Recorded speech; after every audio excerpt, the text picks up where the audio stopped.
The controversy that intertwines royalty, espionage, and the decay of the reputation of the monarchy is a combustible cocktail threatening not only to disgrace a duke but also the monarchy itself. I'm referring, of course, to the explosive revelations surrounding Prince Andrew and the now infamous links to Yang Tenbo, the alleged Chinese agent of influence. And in documents released by the Special Immigration Appeals Commission, a startling picture emerges. Yang Tengbo, known to MI5 as H6, was barred from the UK on national security grounds. He's alleged to have cultivated unusually close ties with Prince Andrew and, more troublingly, was empowered to act on his behalf in matters of international business and investment.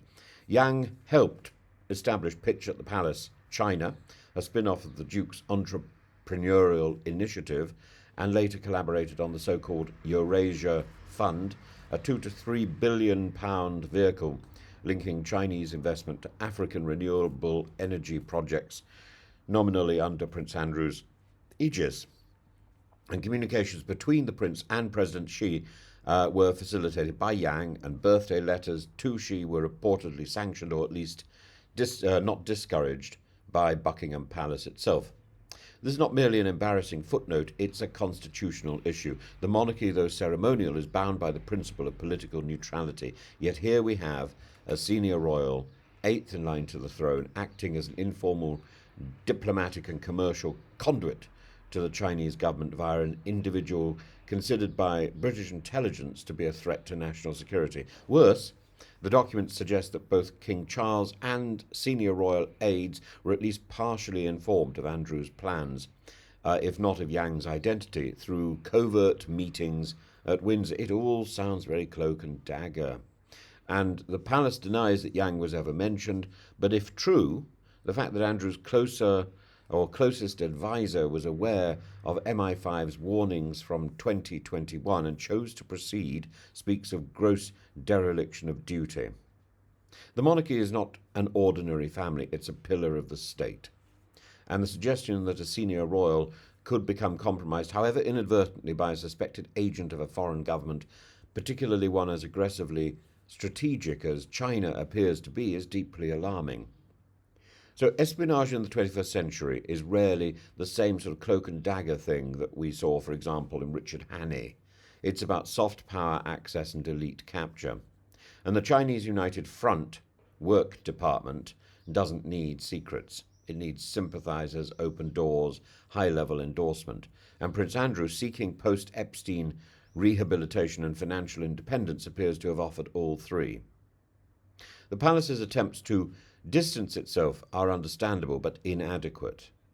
Even if King Charles was not informed of Yang's identity, these events expose the fragility of royal oversight. And how is it possible that a figure as compromised as Andrew could be engaging with foreign financiers and dignitaries under the nose of the monarch without robust vetting? Moreover, the claim that Prince Andrew complied with advice to cut ties only once concerns were made explicit undermines the credibility of the institution. If he was acting independently, where was the apparatus to restrain him? If he was not, why did no one intervene earlier? The British monarchy has weathered crises before, from Wallis Simpson to Princess Diana. But what makes this scandal so dangerous is its layering. Andrew's past with Jeffrey Epstein, his financial dependency on the Crown, his defiance over Royal Lodge, and now these covert entanglements with a suspected Chinese agent. Polls already suggest a generational decline in support for the monarchy. For younger Britons, it increasingly appears as a relic, expensive, opaque, and morally ambivalent. Scandals such as this lend ammunition to Republicans and anti-monarchists alike.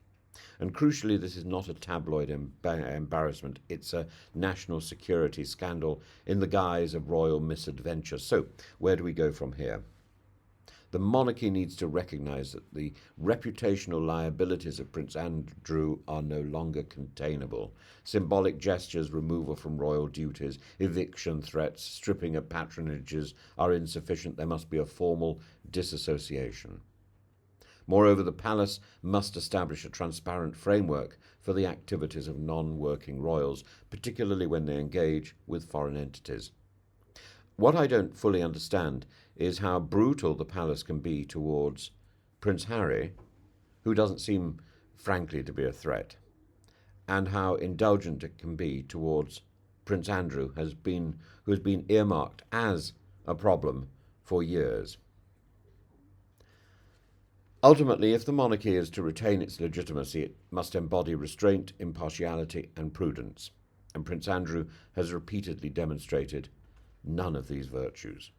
To tolerate his freelancing, however peripheral, would be to imperil the very institution his mother spent 70 years fortifying.